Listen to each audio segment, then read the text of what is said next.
지금은 독도새우 조업이 시작되는 시기. 아직 수확량은 그리 많지 않은데요.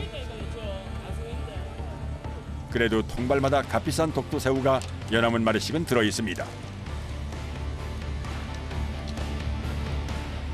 이게 저 독도새우. 이게 독도새우예요? 네. 독도새우는 사실 각기 다른 모양의 세 가지 종류의 새우를 통칭하는 말인데요. 그중 몸에 점박이 무늬가 있는 것이 전통적으로 울릉도에서 잡히는 독도새우입니다. 이거는 네. 이제 흔히 그냥 독도새우 얘기하시는데 네. 아버지가 작업하실 때는 네. 이게 이 새우만 예전에 독도에서 났었어요. 이 새우만요? 예. 근데 지금 울릉도 근해도 많이 나고 하는데 네. 예전에는 이게 독도에만 났어요. 원래 이 새우가 원래 독도새우예요. 크기는 좀 작지만 단맛이 일품인 꽃새우의 원래 이름은 물렁가시 붉은 새우로 독도새우 중 가장 많이 잡히는 종류입니다. 그리고 주로 닭새우라고 불리우는 가시배 새우는 몸통보다 큰 더듬이가 특징입니다. 몸 길이가 20cm 남짓 자라는 도화새우는 지난 2017년 미국 트럼프 대통령 방한 당시 식재료로 선택돼 유명세를 탔던 녀석이죠. 독도새우가 가장 많이 올라오는 시기는 7, 8월 무렵. 김강덕 선장의 배는 봄부터 독도새우 잡이를 시작해 늦가을까지 작업을 한다는군요. 울릉도 앞바다는 거칠기로 유명해 비교적 안전한 시기에 조업을 시작하는 겁니다. 사실 다 잡히는데 저희는 겨울 같은 경우는 조업을 안 해요. 파도도 세고 또 유실이 너무 많아가지고 3월 초에 다시 시작하니까. 이제 양망 작업도 막바지. 갑판 가득 통발이 쌓였는데요. 울릉도 앞바다에 대여섯 곳 통발을 설치해두고 건지지만 오늘따라 수확량이 신통치 않습니다.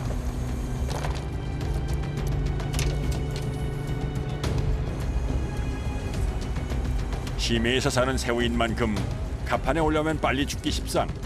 서둘러 새우만 골라 수조에 밀어넣는데요.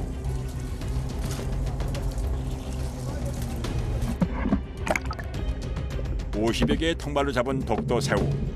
그래도 한 대 모으니 제법 양이 됩니다.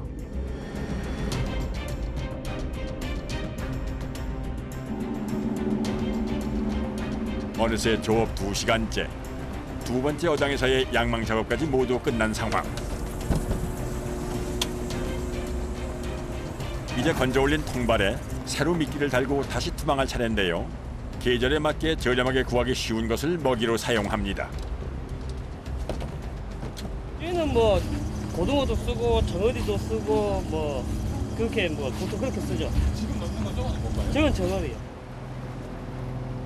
과연 이 통발에는 얼마나 많은 새우가 잡힐지. 수확이 신통치 않은 만큼 더 정성껏 통발을 준비하는데요. 한 사람은 저 들어 올려주면은 한 사람은 저 틀고 네. 또 야는 이거 밑에 sob아가지고 얹어주고. 갑판 위에서 정신없이 이어지는 작업. 양망과 먹이 작업. 투망이 쉴 사이 없이 반복됩니다. 미끼 바꾸고 다시 투망. 여기도 몇 번 놔보고 저기도 몇 번 놔보고 이제 계속 통발 위치는 계속 바뀌어요. 유동적으로 계속 움직이고. 배가 이동하며 먼저 줄을 충분히 내린 후 1300m가량의 줄에 달린 50여 개의 통발을 일정 간격으로 바다에 던지는데요.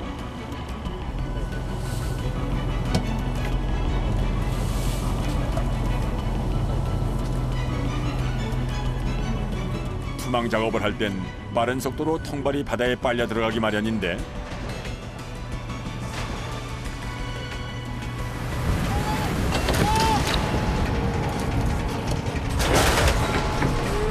자칫 날아오는 통발에 부딪힐 뻔한 상황. 카메라를 아슬아슬하게 피해갔습니다. 투망할 때는 여기 나올 있으시면 위험. 네, 알겠습니다. 긴장을 늦출 수 없는 바다 위에서의 작업. 분주한 과정이 계속되는 사이 행여 사고라도 날세라 선장은 촉각을 곤두세웁니다. 좀 주의해서 하시겠네요, 이럴 때는. 예, 그래서 신경 많이 써요. 손 넣을 때 신경을 많이 써요. 줄이 몸에 감아가고 들어가 버리면 어떻게 방법이 없으니까. 우여곡절 끝에 투망 작업이 마무리되고 이제 다시 양망 작업을 할 차례인데요. 또 한 번 섬을 따라 이동하며 다음 어장으로 향합니다. 이제 또 어디로 이동하시는 거예요?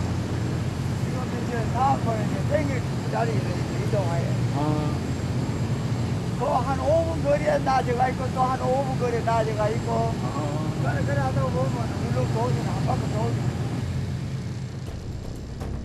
날씨가 허락한다면 오늘도 섬 주변의 모든 어장을 들를 예정. 금세 다음 어장에 도착했습니다.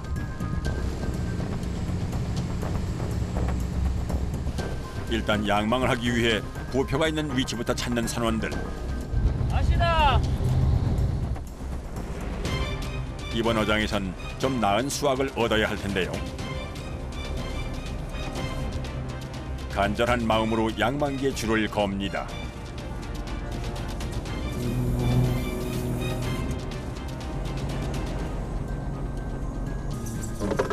그런데 시작부터 좀 수상한 조짐. 오전 내내 잘 돌아가던 양망기가 이내 멈춰버린 겁니다.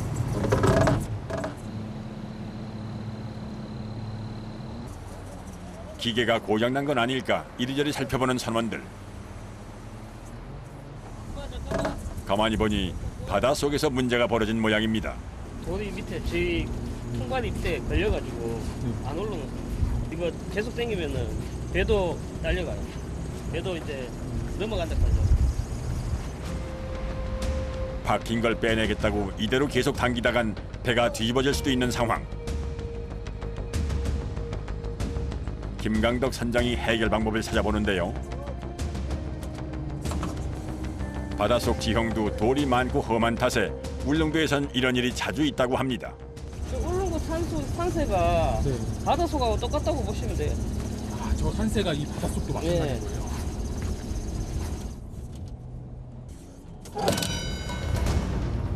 줄을 느슨하게 걸어 당기다가 헉 하고 풀리게 해 통발을 움직여볼 요량. 이게 몸에 감거나 네. 어디 팔이나 이런 데 감으면은 진짜 큰일 나죠. 몇 번을 반복해도 점체 꼼짝없이 박혀있는 통발. 자칫 줄에 맞으면 다칠 수 있어 조심스럽게 작업이 이어지는데요.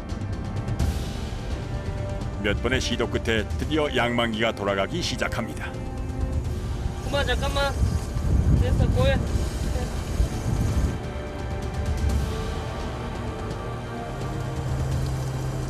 여기 밑바닥이 다 돌바닥인가 봐요. 걸리는 거 보니까. 예.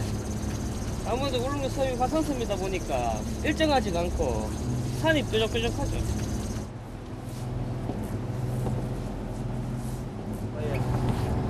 저 줄이 돌에 묻대가지고 잘려가 있어. 이게 줄이 이상 있으면은 바로바로 보강을 해줘야지. 바다에서 평생을 보낸 김동수 씨. 크고 작은 문제가 있을 때마다 가장 적절한 해결 방법을 생각해내는 건 언제나 노련한 그의 몫입니다. 이래 갖고 해놓으면은 여기는 이제 잘 안 터지지 이제. 솜씨 좋게 꿰맨 줄. 이제 다시 바닷속에서 튼튼한 동아줄 역할을 할 겁니다.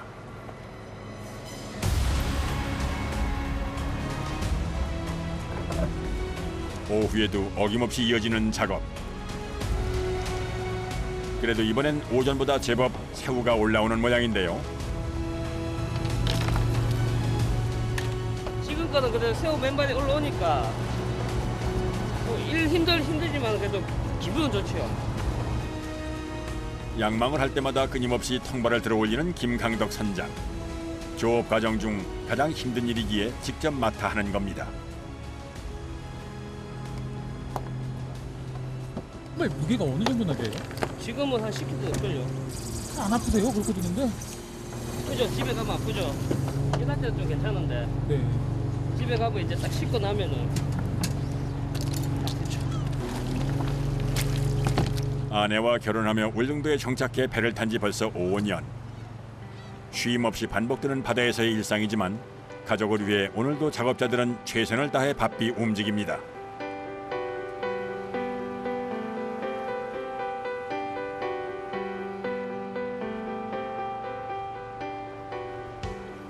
또 한 번의 양망과 투망을 끝내고 느지막이 점심 식사를 하는 작업자들. 오늘은 배 위에서만 부릴 수 있는 호사를 누릴 예정입니다. 점심 라면. 아, 라면이요? 네. 새우 라면. 특별히 오늘 그래가 특별 요리로. 아하, 그냥 먹어도 맛있을 라면에 그 귀한 독도새우까지 넣었으니 그 맛은 안 먹어봐도 알 법한데요. 게다가 오전 내내 일을 했으니 시장기까지 더해져 술술 넘어갑니다.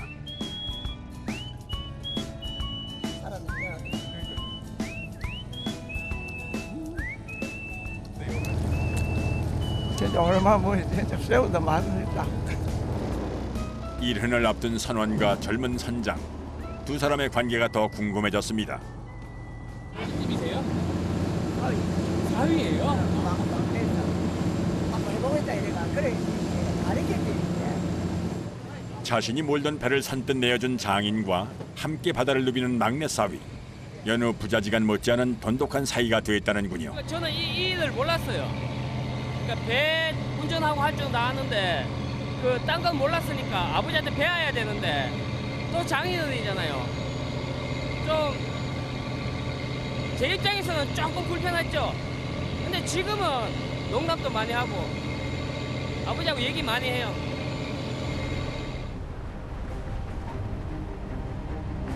그날 오후 바다 날씨가 심상치 않게 변하기 시작했습니다.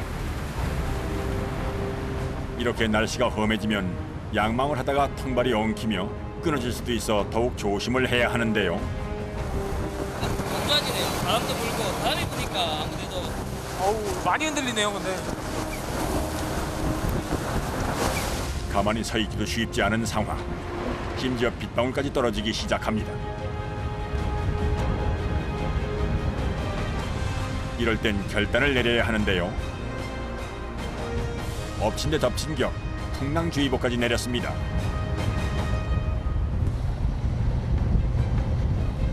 결국 오늘 조업은 이쯤에서 마무리 짓기로 결정.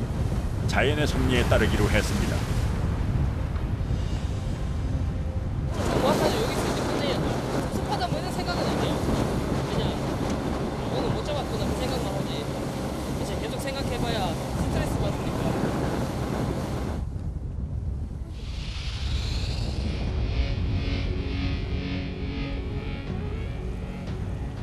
예상보다 빨리 돌아왔지만 그렇다고 쉴 틈이 있는 건 아닙니다. 잡히면 빨리 죽는 습성이 있는 독도새우 때문에 최대한 새우가 신선할 때 서둘러 포장 작업을 해야 하기 때문인데요. 이곳에서 잡히는 새우는 대부분 울릉도가 아닌 육지로 납품됩니다.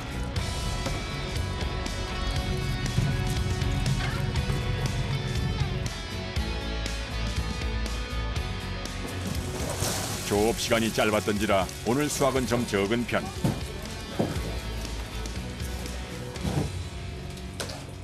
일단 밑작업부터 시작합니다.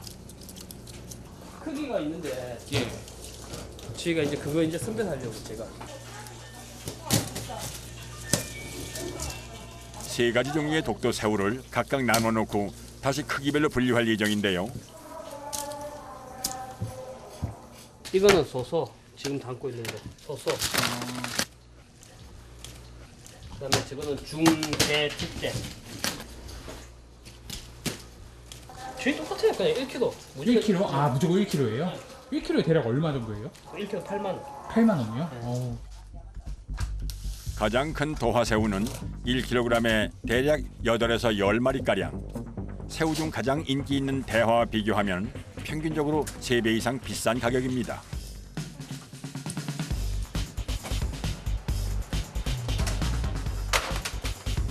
이렇게 종류별, 크기별로 포장한 새우는 급속 냉동 후 배송합니다. 급냉시고 급냉. 저희 40도, 50도씩 떨어지거든요. 저희가 택배 보내면은 그 손님들도 회도 바로 드실 수 있게. 급냉시키면 회로 먹을 수 있어요? 예. 특유의 단맛과 식감이 있어 꾸준히 인기가 높은 독도새우. 이렇게 보관까지 완료하면 하루 일과가 끝이 납니다.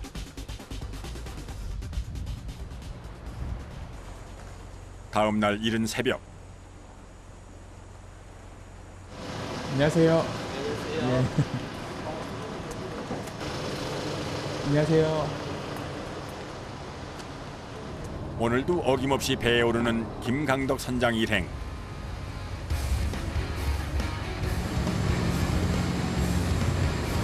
오늘은 훈련으로 어제랑은 좀 다른 데인가요? 예, 반대편으로. 오늘 또 오후부터 날이 안 좋다.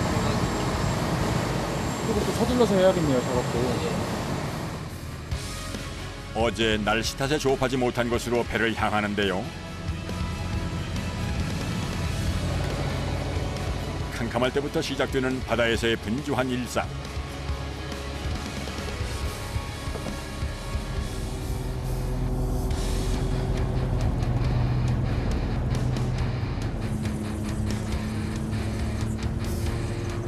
그런데 보람도 없이 오늘은 통발이 텅 비었습니다. 새우가 오늘 촬영하러 묻히겠다. 안 된다. 촬영하러 묻히죠. 새우가 많이 안 올라오네요. 예. 게다가 점점 거칠어지기 시작하는 바다 상황.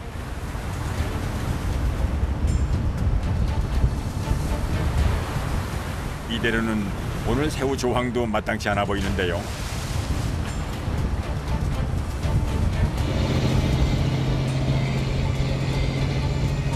노통발 땡길 거예요. 파도가 많이 쳐가지고 작업하기 힘들 것 같아요. 일단 문어 통발을 설치해둔 곳으로 배를 이동시킵니다. 문어는 더 섬쪽으로 이렇게 가네요. 예, 수심이 좀 얕은데 지금처럼 이제 조금 이제 100m 선 정도 이제 나가야죠. 섬에 가까워지니 금세 바뀐 날씨. 바다에서의 날씨는 도통 짐작할 수가 없습니다. 울릉도가 오면이잖아, 오면.